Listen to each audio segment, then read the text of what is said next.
queremos tu rancho. El viejo sonrió, hombres mejores que tú lo han intentado. Pregúntale a sus viudas. El valor de un hombre no se mide por la tierra que posee, sino por los principios que defendería hasta la muerte. Yo estuve allí el día que Jackson Cole cabalgó hacia Iron Creek con 12 hombres a su espalda. He regentado la tienda general aquí por cerca de 20 años, y he visto pasar muchos problemas por estos rumbos, pero nada como lo que sucedió aquel abrasador día de agosto de 1877. Permítanme decírselo directo, lo que presencié cambió para siempre mi forma de ver el coraje. Cole era un acaparador de tierras, de la peor ralea. Un hombre corpulento, de unos 40 años, con ojos muertos que habían visto demasiada matanza y que disfrutaban de ella. Había estado comprando ranchos desde aquí hasta Santa Fe.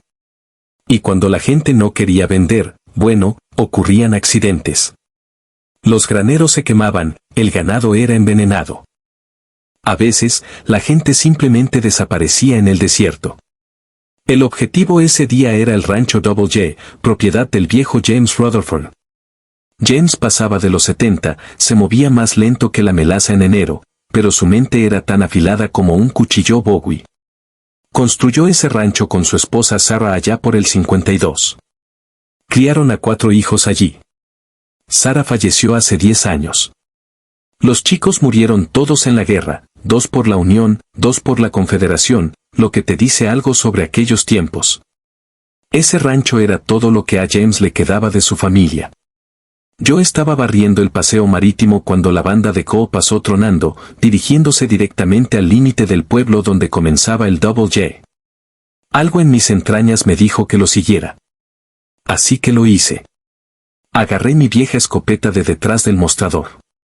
No es que yo sea un gran luchador, pero un hombre se siente más valiente con hierro en las manos. Quizás otra docena de habitantes del pueblo tuvieron la misma idea.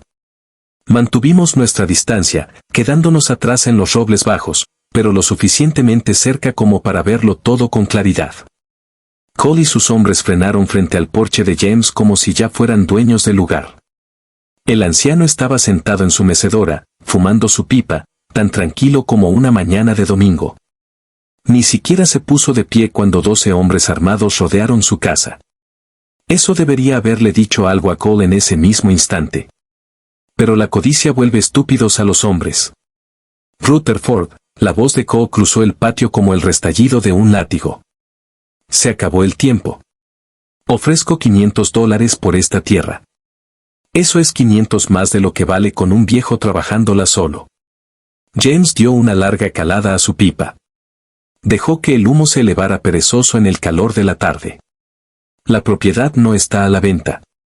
Ya se lo dije 3 veces, Cole. Un hombre se cansa de repetirse.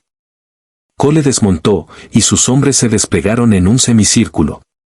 Desde donde yo estaba agazapado detrás de un abrevadero, podía ver la luz del sol brillando en al menos 20 armas. Mis manos sudaban sobre mi escopeta, y yo ni siquiera era el que estaba en peligro. Mira, ahí es donde te equivocas, viejo, dijo Cole, subiendo los escalones del porche. Todo está a la venta. Es solo cuestión de precio.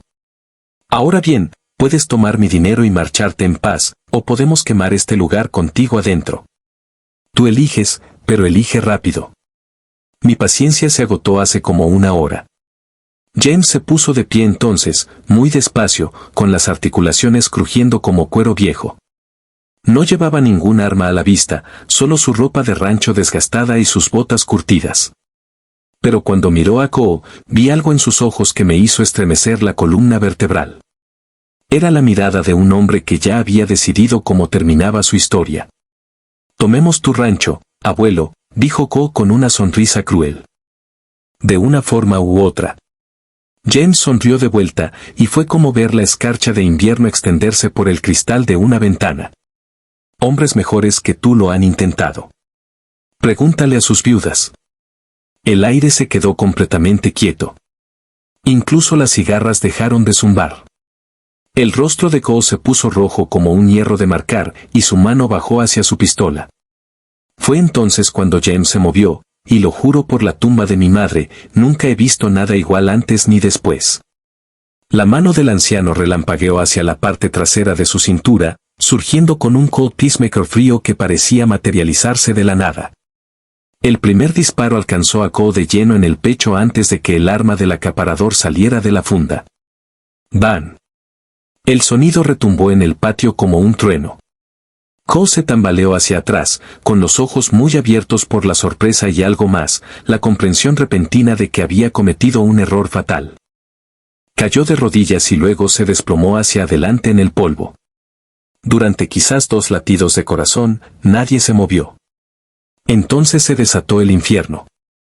Los hombres de Coe fueron por sus armas y James se convirtió en un torbellino de movimiento que no habría creído posible en un hombre de su edad. Su segundo disparo derribó al hombre a la izquierda de Coe. ¡Bam! Tercer disparo, al de la derecha. ¡Bam! Ya se estaba moviendo, lanzándose fuera del porche, rodando detrás de un abrevadero mientras las balas masticaban la madera donde había estado parado. El estruendo de los disparos era ensordecedor.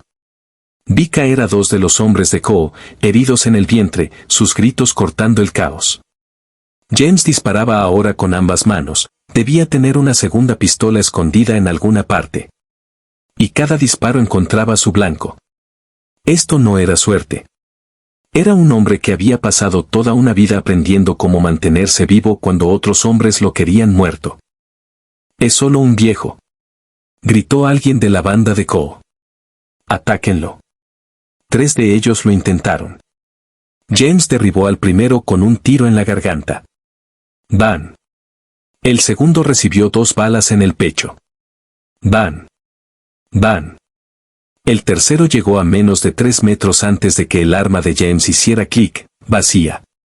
Sin perder el paso, el anciano arrebató un rifle que había estado apoyado contra el abrevadero, ni siquiera lo había visto allí, y lanzó a ese tercer hombre hacia atrás, arrancándolo de sus pies. ¡Bam! Desde mi escondite, podía verlo todo. Los 5 hombres restantes de Coe se habían cubierto detrás de sus caballos y de la cerca del rancho, lanzando plomo contra cualquier cosa que se moviera. James estaba inmovilizado detrás del abrevadero, y yo conocía las matemáticas de la situación.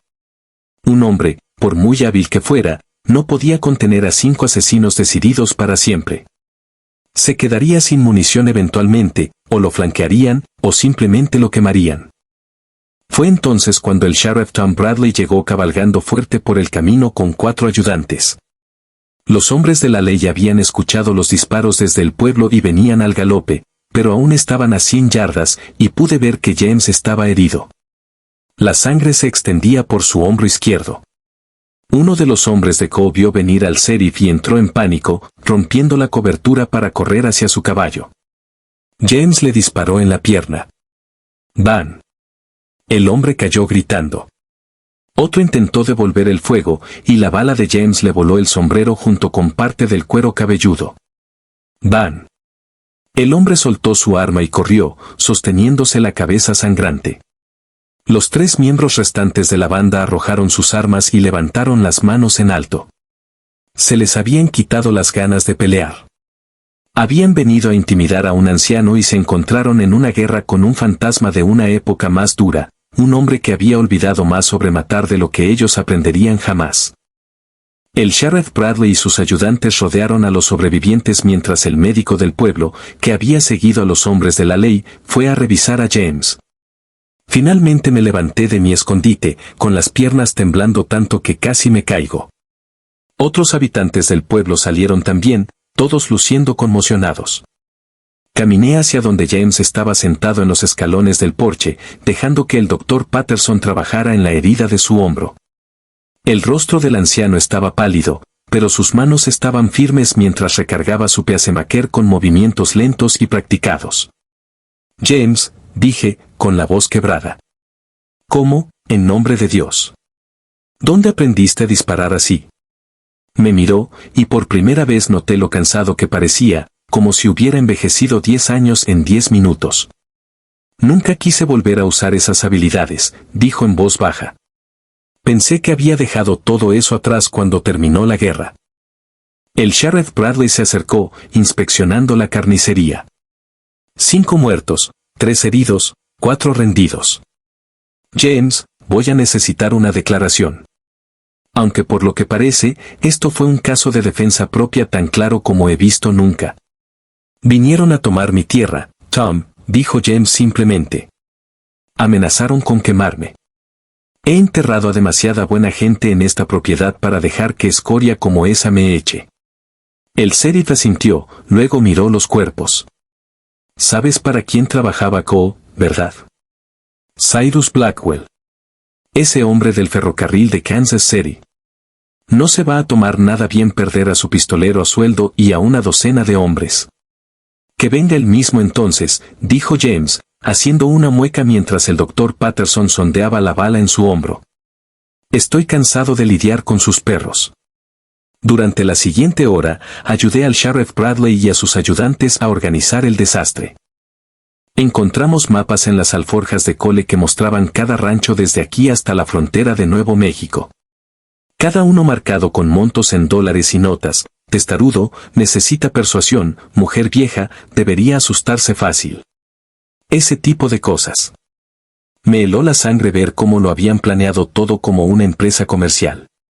También encontramos algo más en el abrigo de Cole, un telegrama del propio Cyrus Blackwell. Tomen el lugar de Rutherford por cualquier medio necesario. El ferrocarril necesita esa tierra para septiembre. Autorizado a gastar hasta 2,000 en sobornos o 3,000 en pistoleros a sueldo. No me follan de nuevo. El sheriff Bradley lo leyó en voz alta, luego miró a James. Acabas de matar a una operación de 12 hombres respaldada por uno de los hombres más ricos al oeste del Mississippi. Esto no ha terminado. James se puso de pie, con el brazo en cabestrillo ahora. Tom, conoces mi historia. ¿Sabes lo que hice antes de venir aquí e intentar ser un hombre pacífico? He matado a más hombres de los que me gustaría recordar. Y cada uno de ellos atormenta mi sueño. Vine a Iron Creek para escapar de esa vida, para construir algo bueno con Sarah, para criar bien a mis hijos. La mitad de eso funcionó, su voz se quebró ligeramente. Pero no seré expulsado de lo único que me queda de ellos. Ni por Cole, ni por Blackwell, ni por el mismísimo diablo. El anciano regresó a su casa acribillada a balazos, se detuvo en la puerta y se volvió hacia nosotros. ¿Alguno de ustedes, caballeros, sabe cómo manejar un martillo? Parece que tengo algunas reparaciones que hacer. Me ofrecí voluntario de inmediato, y también lo hicieron Pete, el de la herrería, y el joven Tommy Carson, que trabajaba en las caballerizas. Durante la siguiente semana, la mitad del pueblo salió a ayudar a reconstruir lo que el tiroteo había dañado. Se había corrido la voz de lo que James había hecho, resistiendo solo contra 12 hombres.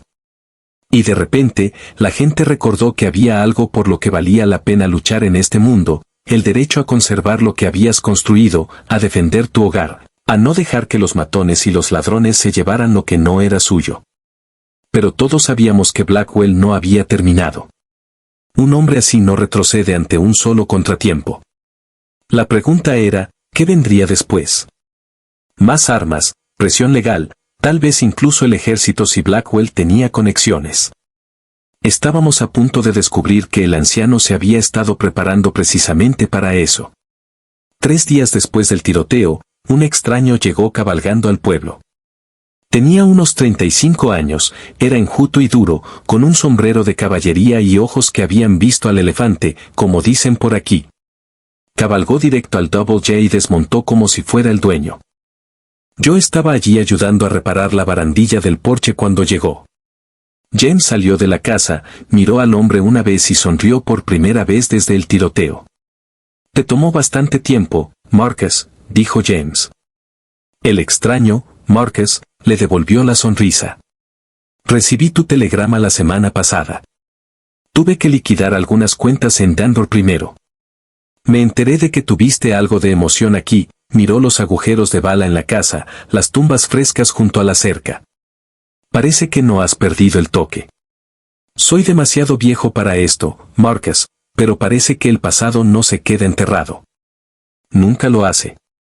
Marcus me miró a mí y a los otros habitantes del pueblo que estaban por allí. ¿Estos son los locales? Buena gente. Me han estado ayudando a poner las cosas en orden, James señaló a Marcus. Amigos, este es Marcus Reeves. Servimos juntos en la guerra, cabalgamos juntos después. Es el mejor hombre que conozco en una pelea, y le confío mi vida. Está aquí porque la próxima oleada ya viene y no puedo resistir solo otra vez. Marcus asintió hacia nosotros. Un placer conocerlos a todos. Ahora, James, hablemos de tus defensas. Por lo que vi al entrar, estás expuesto por 3 lados, y ese granero es una carga. Si Blackwell envía profesionales la próxima vez en lugar de matones, te quemarán vivo fácilmente. Durante las horas siguientes, vi a estos 2 viejos guerreros planear para la guerra. Marcus había traído noticias de Denver. Blackwell, en efecto, había contratado a más hombres, pero estos eran diferentes. Pistoleros profesionales, hombres que habían luchado en guerras de pastoreo y campañas contra los indios, que conocían de táctica y disciplina. Se les esperaba dentro de la semana. El consejo municipal se reunió esa noche. El alcalde Hendricks, un hombre blando que había hecho su fortuna con productos secos, quería telegrafiar al gobernador territorial pidiendo ayuda. El sheriff Bradley señaló que eso tomaría semanas, y no teníamos semanas. Fue entonces cuando me puse de pie y dije lo que había que decir. Estamos con James, anuncié. Él resistió solo contra 12 hombres para defender su propiedad. Lo menos que podemos hacer es estar con él cuando llegue el próximo grupo. De lo contrario, ¿qué clase de hombres somos? ¿Qué clase de pueblo somos? Hoy es el rancho de James. Mañana será la tienda, el hotel, el salón. Blackwell quiere un ferrocarril por aquí, y se llevará todo lo que hemos construido si no lo detenemos ahora. Para mi sorpresa, otros estuvieron de acuerdo. Pete el herrero, Tommy el de las caballerizas, incluso el viejo Fred Hawkins que dirigía la oficina de telégrafos. Al final de esa reunión, teníamos 18 hombres dispuestos a luchar. No éramos soldados, ni pistoleros, pero sabíamos disparar y sabíamos que nuestro pueblo valía la pena ser defendido. Marcus se hizo cargo de organizarnos. Nos dividió en 3 grupos, uno en el Double J, uno en el pueblo y un grupo móvil para responder donde fuera necesario. Nos enseñó sobre campos de tiro, cómo construir barricadas que detuvieran las balas, donde posicionar a los tiradores para un efecto máximo. El hombre era un líder natural, e incluso el alcalde Hendricks admitió a regañadientes que estábamos mejor preparados con él allí. Los profesionales llegaron un martes, 20 hombres cabalgando en 2 columnas como una unidad militar. Acamparon fuera del pueblo, justo más allá del alcance del rifle, y enviaron a un representante bajo bandera de tregua. Su nombre era Capitán Anders, antiguamente de la agencia de Detectives Pinkerton, ahora trabajando en contratos privados. Vi desde detrás de una barricada cómo cabalgaba para encontrarse con el sheriff Bradley en medio de la calle principal. Sheriff, dijo Anders, con su voz resonando en el aire tranquilo. Represento los intereses de Sarras Blackwell y la compañía de ferrocarriles del suroeste. Tenemos documentos legales que muestran que la propiedad de James Rutherford fue comprada bajo falsas pretensiones al dueño anterior y, por lo tanto, la escritura es inválida. Estamos aquí para tomar posesión de esa tierra pacíficamente, si es posible. El sheriff Bradley se mantuvo firme. Esos documentos no valdrían ni el papel en el que están impresos, incluso si fueran legítimos, lo cual dudo. James Rutherford ha tenido el título claro de esa tierra por 25 años. ¿Quieres disputar eso? Llévalo ante un juez. Tenemos nuestras órdenes, sheriff. El señor Blackwell ha sido más que paciente. El ferrocarril necesita esa tierra para el derecho de paso antes del 15 de septiembre. Eso es dentro de 6 días. Le daremos a Rutherford hasta el viernes al mediodía para desocupar. Después de eso, tomaremos la propiedad por la fuerza si es necesario.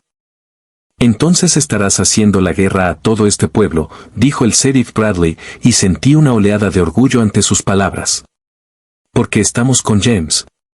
Anders estudió las barricadas, los hombres armados en las ventanas y azoteas, la determinación en rostros que probablemente deberían haber mostrado más miedo. Todos ustedes van a morir por el orgullo de un viejo testarudo. Vamos a vivir libres o a morir en el intento, respondió el sheriff. Ese fue siempre el trato aquí afuera. Usted y su jefe lo olvidaron sentados en sus elegantes oficinas en el este. Esto sigue siendo la frontera, capitán, y no nos inclinamos ante el dinero del ferrocarril ni ante pistoleros a sueldo. Anders asintió lentamente. Viernes al mediodía. Entonces le diré al señor Blackwell que tendrá que traer sus propios ataúdes. Hizo girar su caballo y regresó a su campamento. Los siguientes 3 días fueron los más largos de mi vida. Reforzamos cada posición, almacenamos munición, trasladamos a nuestras familias al hotel donde podíamos protegerlas más fácilmente. James trabajó junto a nosotros, con su hombro herido todavía rígido, pero su espíritu firme. Marcus nos entrenó hasta que pudimos cargar y disparar dormidos. La noche del jueves no pude dormir. Caminé por las calles vacías, pensando en mi esposa, Mary, en mi hija, Elizabeth, que se había casado y mudado a St. Louis, en mi hijo, Robert, que dirigía la tienda conmigo. ¿Qué clase de mundo les estaba dejando si hombres como Blackwell podían simplemente tomar lo que quisieran? ¿Qué clase de padre sería yo si corriera ahora? Encontré a James en su porche, fumando su pipa, mirando las estrellas. Me senté a su lado sin preguntar. ¿Alguna vez te arrepientes? Pregunté. De construir aquí, de echar raíces, de enredarte con la civilización después de lo que fueras antes. James se quedó callado por un largo momento. Todos los días, dijo finalmente, y luego sonrió ante mi expresión de confusión. Y ni una sola vez. La vida que llevaba antes estaba vacía, solo matar y correr y nunca construir nada que durara. Sarah me dio una razón para hacer más que eso. Mis hijos también lo hicieron. Incluso si todos terminaron en tumbas, este rancho, esta tierra, es la prueba de que fui algo más que un arma a sueldo. Es la prueba de que amé y fui amado. De que construí algo con mis propias manos que me sobrevivirá. Me miró directamente. Eso vale la pena morir por ello. Vale la pena matar por ello si llega el caso. El viernes amaneció despejado y caluroso. A las 11, todos estaban en posición. El pueblo parecía desierto, pero detrás de cada ventana, cada barril, cada esquina, hombres esperaban con rifles. En el Double J, James y Marcus estaban listos con otros 8. En el pueblo, el sheriff Bradley comandaba a 10 hombres. Mi grupo de 5 mantenía el acceso desde el este. Exactamente al mediodía, Anders dirigió a sus 20 hombres hacia el rancho. Venían en línea, con los rifles sobre las sillas, moviéndose con precisión militar. Cuando llegaron al límite del Double J, James salió a su porche. «Es suficiente», gritó. Anders frenó. «Rutherford, esta es tu última oportunidad. Vete ahora y nadie muere hoy. Te di mi respuesta hace 3 días. Esta es mi tierra. ¿La quieres? Tendrás que cavarme una tumba en ella primero». Anders suspiró como si estuviera decepcionado, pero no sorprendido. «Que así sea. Hombres, avancen y aseguren la propiedad. Maten a cualquiera que se resista». Fue entonces cuando Marcus se puso de pie detrás del abrevadero y 8 rifles aparecieron en las ventanas y esquinas. «¿Estás seguro de esa orden, capitán?», gritó Marcus. «Porque los tenemos en un fuego cruzado, y cuento solo 20 de ustedes contra cerca de 30 de nosotros repartidos entre aquí y el pueblo. Sus muchachos son lo suficientemente profesionales como para reconocer una misión suicida cuando la ven». Vi la vacilación ondular a través de los hombres de Anders. Se les pagaba para intimidar y tal vez disparar a algunos granjeros testarudos, no para cargar contra una posición preparada contra defensores decididos. Esto iba a costar vidas, y a los soldados, incluso a los mercenarios, no les gusta morir por el dinero de otra persona. «Capitán», dijo uno de los hombres de Anders lo suficientemente fuerte como para que lo oyéramos. «Esto no fue para lo que nos contrataron». Blackwell dijo que sería un viejo y tal vez algunos pueblerinos asustados. «Esto es un matadero». La mandíbula de Anders se tensó. Sabía que su ventaja se estaba evaporando. «Paga doble para cada hombre que llegue al final», anunció. «Paga triple si tomamos la propiedad hoy. El dinero habla, pero el plomo habla más fuerte». El primer disparo vino del propio Anders, apuntando a James. La bala lo habría matado si Marcus no hubiera tirado del anciano hacia abajo. Ese único disparo abrió las puertas del infierno. ¡Van! ¡Van! ¡Van! El estruendo de 30 rifles disparando casi simultáneamente fue como el fin del mundo. El caballo de Anders cayó y el capitán rodó libre, buscando cobertura. 3 de sus hombres no tuvieron tanta suerte, recibieron múltiples impactos y cayeron de sus sillas antes de que pudieran siquiera desenfundar sus armas. Los profesionales se dispersaron, saltando de sus caballos, devolviendo el fuego. Las balas masticaban la casa del rancho, destrozaban ventanas, levantaban géiseres de polvo. Pero Marcus nos había posicionado bien. Teníamos cobertura y campos de tiro despejados mientras los hombres de Anders estaban expuestos en el terreno abierto. Disparé a un hombre que intentaba usar su caballo muerto como cobertura. ¡Van! Mi bala golpeó el cadáver del animal y el hombre retrocedió asustado. Pete, el herrero, posicionado junto a mí, disparaba metódicamente, tomándose su tiempo con cada disparo. Tommy Carson estaba cargando y pasándome rifles como si estuviéramos en una cadena de cubos de agua.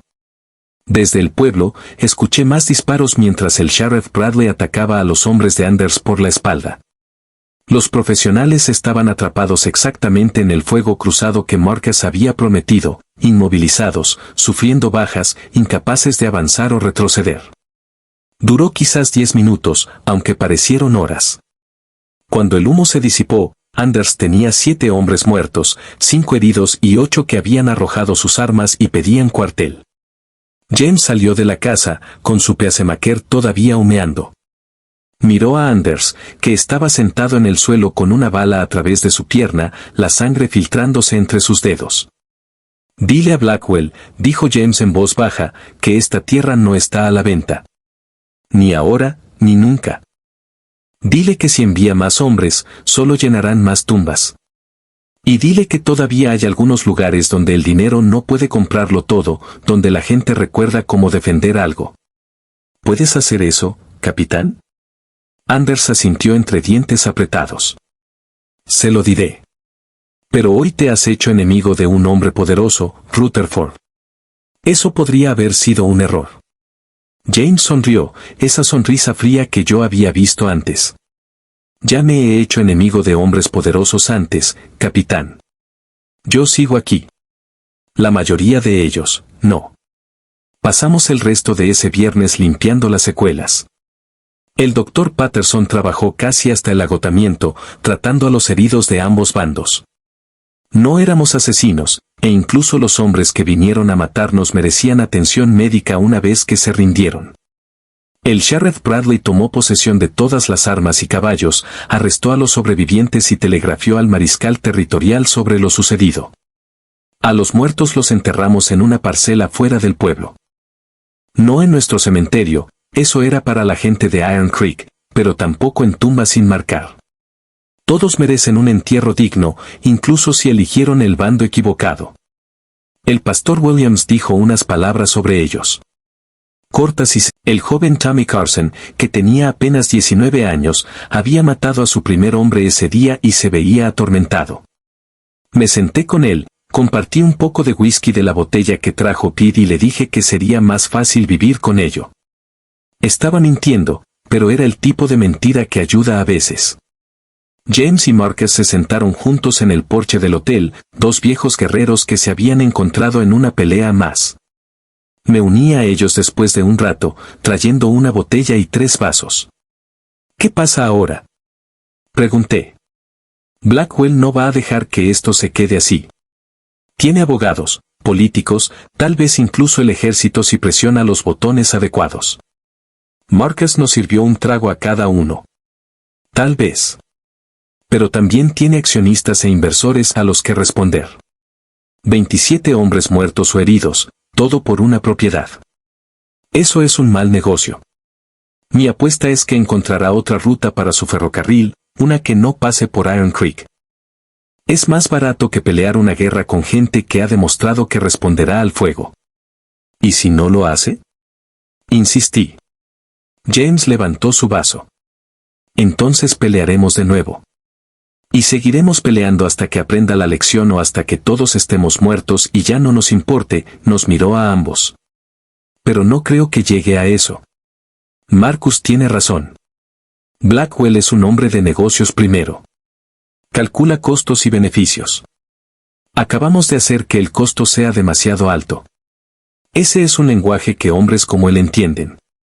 Brindamos por eso, por los muertos y por los vivos. El whisky quemó al bajar, pero fue un buen ardor. Un ardor de estar vivos. Más tarde esa noche, caminé a casa, a mi tienda, miré los agujeros de bala en mi pared y sentí algo que no había sentido en años, orgullo, tal vez, o propósito, o simplemente la satisfacción de saber que había hecho lo correcto cuando importaba. 2 semanas después, recibimos noticias por el telégrafo de que Sarras Blackwell había anunciado una nueva ruta para el ferrocarril del suroeste, una que evitaba a Iron Creek por completo. La declaración oficial decía algo sobre estudios geológicos y porcentajes de inclinación, pero todos sabíamos la verdad. Le habíamos demostrado que algunas cosas no podían ser compradas ni intimidadas, que todavía había gente dispuesta a luchar por lo que era suyo. James vivió otros 7 años después de aquello, trabajando en su rancho hasta el día en que murió mientras dormía, a los 77. Cuando lo enterramos junto a Sarah y pusimos su lápida, medio condado vino a presentar sus respetos. La piedra decía, James Rutherford, 1807 a 1884. Se mantuvo firme. Marcus se quedó en el pueblo, se convirtió en ayudante y finalmente asumió el cargo de sheriff cuando Tom Bradley se jubiló. Nunca habló mucho sobre lo que él y James habían hecho antes de venir a Iron Creek. Pero a veces, tarde en la noche en el salón, compartía historias que te hacían darte cuenta de que ambos hombres habían vivido una docena de vidas antes de encontrar la paz aquí. En cuanto a mí, seguí regentando mi tienda, me hice más viejo, más lento, vi llegar el siglo XX con todos sus cambios. La frontera se cerró. Los días salvajes terminaron. Todo se volvió civilizado y dócil. Pero nunca olvidé aquellas semanas de agosto de 1877 cuando hombres comunes se volvieron extraordinarios. Cuando aprendimos que el coraje no se trata de no tener miedo, sino de mantenerse en pie a pesar del miedo. El rancho Double J sigue en pie hoy, aunque la nieta de James lo dirige ahora. Cada vez que paso por allí, pienso en aquel día en que un anciano se enfrentó a 12 hombres. Cuando un pueblo encontró su columna vertebral. Cuando demostramos que algunas cosas, el hogar, la dignidad, la libertad, valen cualquier precio. Los jóvenes de hoy no entienden lo que costó construir este país. Piensan que todo fue destino manifiesto y progreso. Que la civilización simplemente rodó hacia el oeste como una ola. Pero no fue así. Fue construida por hombres como James Rutherford. Gente común que encontró algo dentro de sí misma cuando el momento lo exigió. Que eligieron los principios por encima de la seguridad. Que se mantuvieron de pie cuando habría sido más fácil correr. Esa es la lección que saqué de todo ello. La que he tratado de transmitir a mis hijos y nietos. La vida te pondrá a prueba. Gente poderosa intentará tomar lo que es tuyo. El miedo te susurrará que no vale la pena luchar, que es más fácil rendirse, transigir, doblegarse. Y a veces, ese susurro tiene razón. Algunas peleas no valen la pena. Pero cuando se trata de las cosas que realmente importan, las cosas que definen quién eres y en qué crees, ahí es cuando tienes que mantenerte firme. Incluso si estás solo, incluso si las probabilidades son de 12 a 1, o de 20 a 30, o de 1.000.000 a 1. Porque al final de tus días, cuando mires hacia atrás en tu vida, lo que importa no es cuántas veces sobreviviste. Es si viviste como una persona libre en tus propios términos, fiel a tus propios principios. James Rutherford me enseñó eso.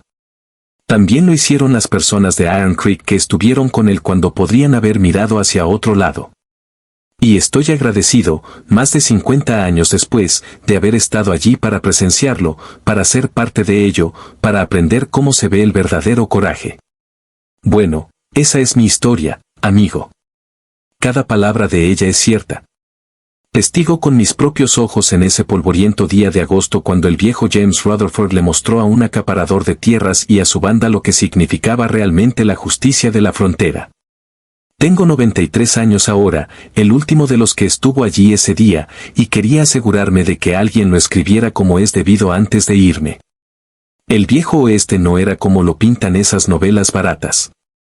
No todo eran sheriffs heroicos y sombreros blancos. Principalmente, era solo trabajo duro, clima más duro y gente tratando de sobrevivir. Pero de vez en cuando, veías algo que te recordaba por qué la gente vino al oeste en primer lugar: libertad. La oportunidad de construir algo con tus propias manos. El derecho a estar en tu propia tierra y decirle al mundo entero que se vaya al infierno si no le gustaba. Eso fue lo que James nos dio. No solo ganando esa pelea, sino mostrándonos que valía la pena luchar por ello en primer lugar. Aquellos de nosotros que estuvimos con él, llevamos esa lección el resto de nuestras vidas. Se la pasamos a nuestros hijos, quienes se la pasaron a los suyos. Algunas cosas son más importantes que la supervivencia. Algunos principios valen la pena morir por ellos. Así que, si alguna vez te encuentras acorralado, ya sea por hombres con armas o simplemente por la vida misma, recuerda al viejo James Rutherford parado en ese porche, herido y superado en número, diciéndole a 12 hombres armados que hombres mejores que ellos habían intentado tomar lo que era suyo. Recuerda que el coraje no es no tener miedo. Es mantener tu posición incluso cuando el miedo te grita que corras. Y recuerda que nunca estás tan solo como crees. Defiende algo verdadero y encontrarás a otros dispuestos a estar contigo. Esa no es solo la historia de un día en Iron Creek, Wyoming. Es la historia de cómo la gente buena sobrevive en un mundo que no siempre valora la bondad. Espero que hayas disfrutado de este relato y espero que lo compartas con otros. Estas historias necesitan ser contadas, necesitan ser recordadas. La frontera ya no existe, pavimentada y construida y civilizada más allá de todo reconocimiento. Pero las lecciones que nos enseñó, esas son eternas. Mantén tu pólvora seca y tus principios firmes.